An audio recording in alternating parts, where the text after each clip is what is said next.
Boa noite. Nosso assunto, a gente dedicou a edição anterior a essa edição da véspera de hoje, quarta-feira, inteiramente a esse assunto. Foi o cessar-fogo anunciado entre Estados Unidos, Israel e Irã.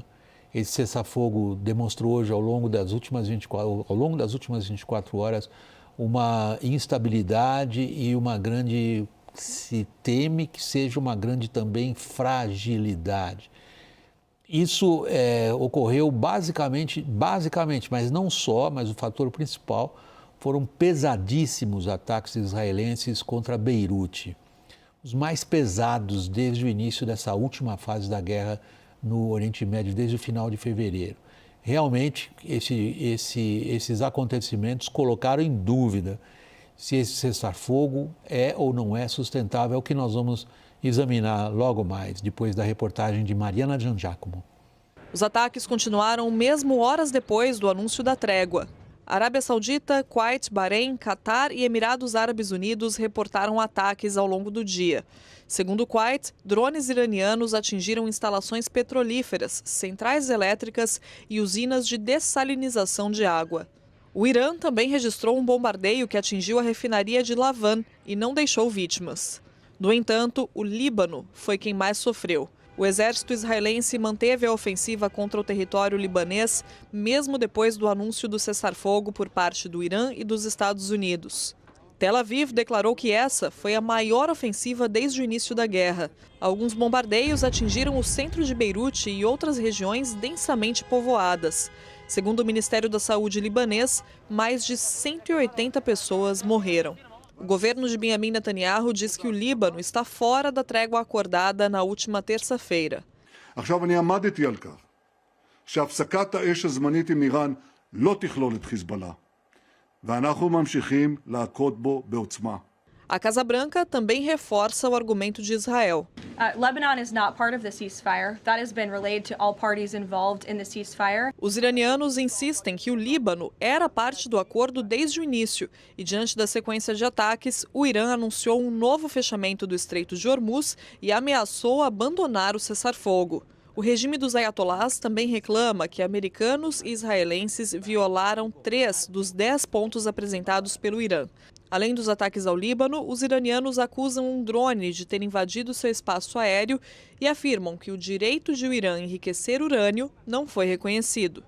O vice-presidente americano, J.D. Vance, negou o descumprimento e ameaçou retomar a guerra caso Hormuz não seja reaberto.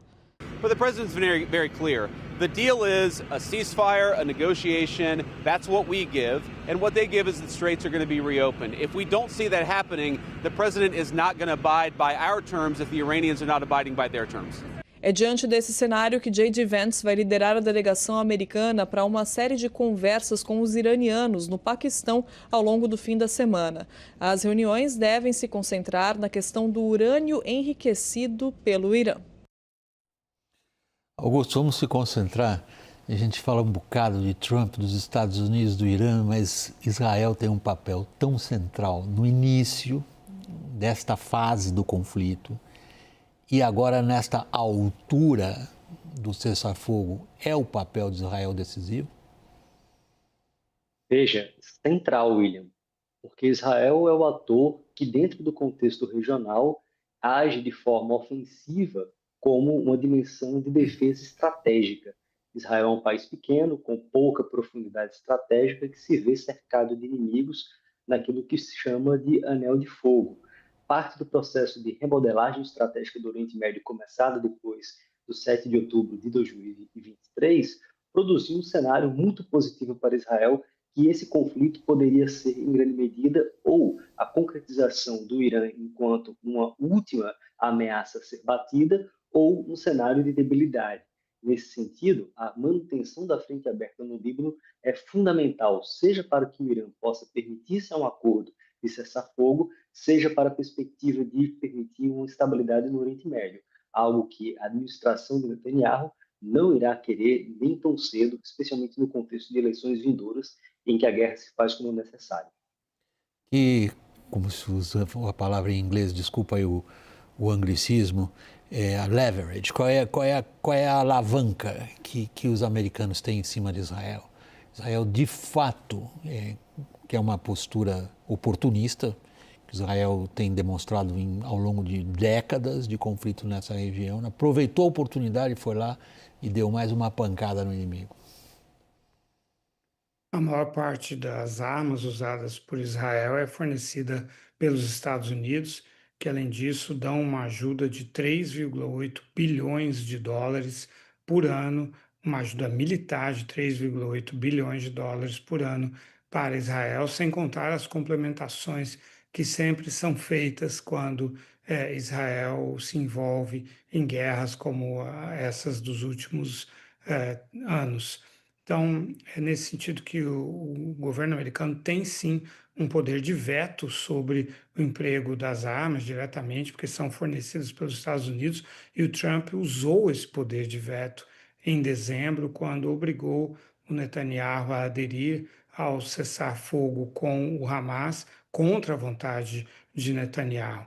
O Netanyahu sente que precisa de guerras para sobreviver à eleição do dia 26 de outubro. Ele que vinha com um alto grau de impopularidade e reverteu isso com essa guerra com o Irã. Foi por isso mesmo que ele buscou essa guerra e conseguiu convencer o Trump de que essa era uma fruta que estava madura, fácil de ser colhida, que seria derrubada do regime, contra o que a CIA orientou e assessorou o presidente Trump, e contra o que J.D. Vance, o vice-presidente, também teve coragem de dizer para ele. Então agora, hoje, por exemplo, o J.D. Vance disse que Israel sinalizou, se ofereceu a se conter no Líbano. Já é a preparação para uma mensagem para dizer para Israel que ele tem que parar de atacar o Líbano, embora a Casa Branca tenha dito que não está incluído o Líbano no cessar-fogo, mas o Irã deixou claro, por sua vez, que não aceitará esse cessar-fogo se o Hezbollah continuar sendo atacado. Como é patente o desejo do Trump de encerrar essa guerra, ele até disse que as condições impostas pelo Irã, que são o contrário das condições impostas por ele, eram condições razoáveis e que era um ponto de partida trabalhável para negociar. O Trump, eu acredito que vai sim exigir que Israel pare essa guerra. E Israel sabe disso e por isso hoje fez o maior número de bombardeios ao Líbano desde o início dessa guerra. Vamos pegar agora, então, o momento no qual nós estamos agora, nesse instante, Augusto. Em que medida a gente consegue, a partir dos fatos que a gente identifica, fazer qualquer tipo, eu sei que isso é arriscado, mas não é pegadinha não, Augusto. Em que medida a gente consegue prever a solidez desse cessar-fogo? William, acredito que o cessar-fogo, ele, apesar de ser profundamente relevante para trazer estabilidade para diversos atores na região, e como o Lori Hall bem coloca, os Estados Unidos encontrou no momento, especialmente Trump, aquela off-ramp que ele estava procurando há algum tempo, que o possibilitaria criar uma narrativa de vitória ao passo em que sairia de um potencial atoleiro estratégico. A grande questão é que os termos do cessar-fogo, além de serem muito especificamente pró-Irã, são, em grande medida, difíceis de digerir por uma administração americana. Em que sentido? Se olharmos para os 10 pontos, eles são basicamente propostas ou demandas que um país vitorioso numa guerra faria. Entre elas, coisas que nem a Rússia fez em relação aos Estados Unidos no período pré-invasão da Ucrânia, como, por exemplo, a retirada de todas as bases americanas do Oriente Médio, em grande parte, algo que é inimaginável. Se nós considerarmos o contexto pré-invasão plena da Ucrânia, a Rússia solicitou a retirada das bases americanas dos países que entraram na OTAN após a queda da União Soviética. Se você considerar uma circunstância como essa, os termos que o Irã coloca são termos muito duros, são termos de um país vitorioso no campo de batalha, algo que no nível tático não é verídico, apesar de que no nível estratégico, até o momento, o Irã tem vencido, dado que o regime subsiste em relação aos desejos de mudança de regime dos Estados Unidos e Israel. Se você considera isso, o acordo de cessar-fogo ele pode ser, em grande medida, algo sólido que se desmancha no ar muito em breve. É por isso que essas 2 semanas serão muito tensas e talvez violentas.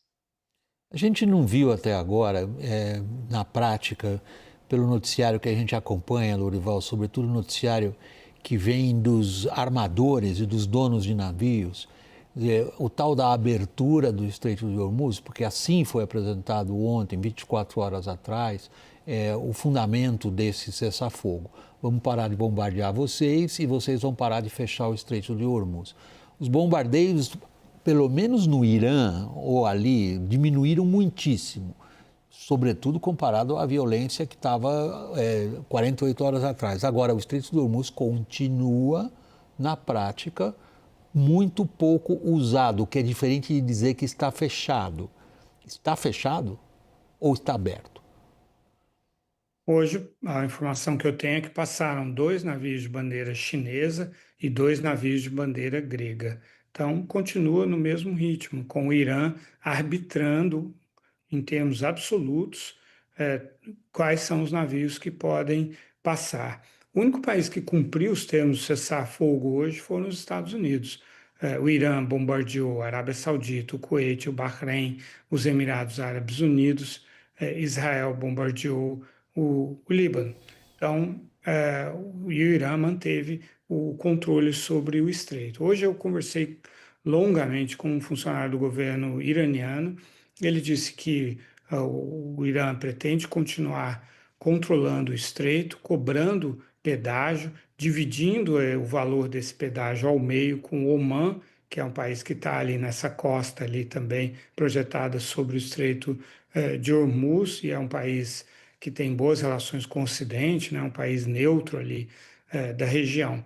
Então, o Irã ele continua perseguindo o objetivo de cobrar muito caro por esses ataques que ele sofreu e para dissuadir no futuro qualquer país de voltar a atacar o Irã. Esse funcionário do governo me disse: olha, nós nem sabemos se realmente vão acontecer essas negociações no fim de semana em Islamabad, porque Israel, ele não falou o nome Israel, eles evitam falar, mas disse porque um ator da região continuou ataques, não cumpriu o acordo de cessar-fogo. Ele se referia aos ataques de Israel contra o Líbano.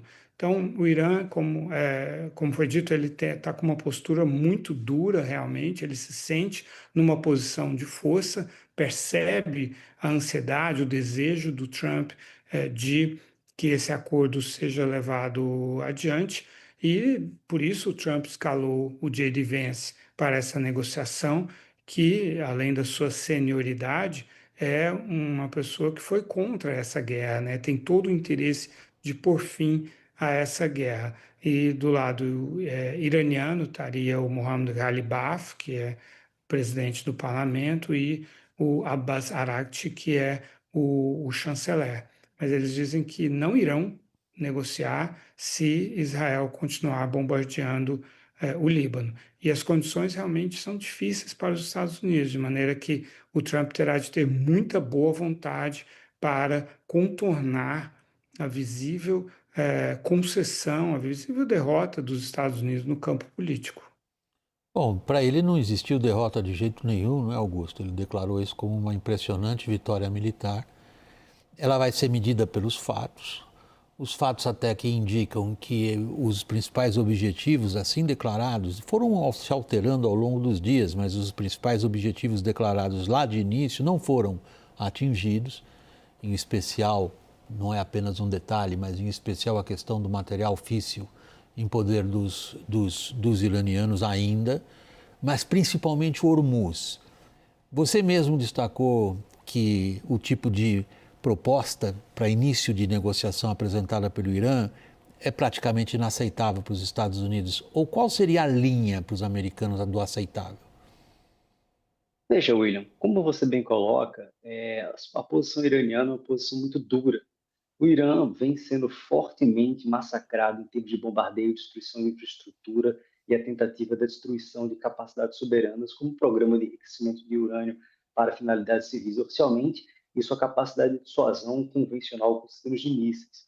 Se você considera essa circunstância para os Estados Unidos numa negociação, alguns aspectos podem ser mediados. Primeiro, a retomada da discussão em relação ao enriquecimento de urânio do Irã, que pode voltar ao acordo anterior costurado pelo Obama, do qual o Trump saiu no primeiro mandato. Algo como isso pode ser discutido em virtude de que o Irã é um país partícipe do TNP, é um país que tem ou recebia até certo momento visitas da Agência Internacional de Energia Atômica e tem um programa oficialmente de caráter civil, algo que pode, por questão legal do tratado, ter o programa de enriquecimento. Some-se a isso que o controle do estreito talvez seja o ponto mais sensível de tudo. Primeiro, pelo fato de que oficialmente agora o Irã, na prática, controla o estreito e coloca o Oman dentro do jogo como uma forma de ganhar legitimidade regional para fazê-lo, algo que inclusive está relacionado a receitas vindouras para reparações dentro da reconstrução do país, e some-se essa questão a posição do regime que subsistiu há mais de um mês de guerra com a principal potência do globo e a principal potência militar da região.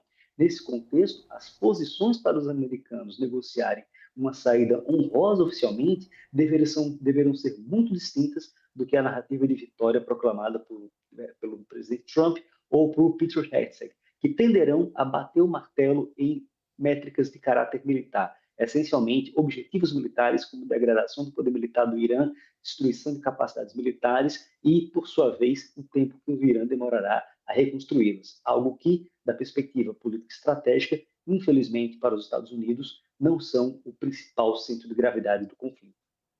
Lourival, por último, eu tenho um minutinho ainda, exatamente um minutinho.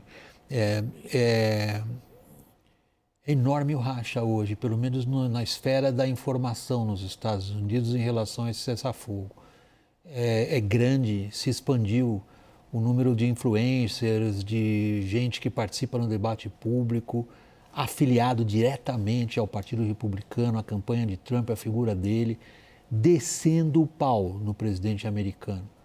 A tendência disso é se acalmar rápido ou não?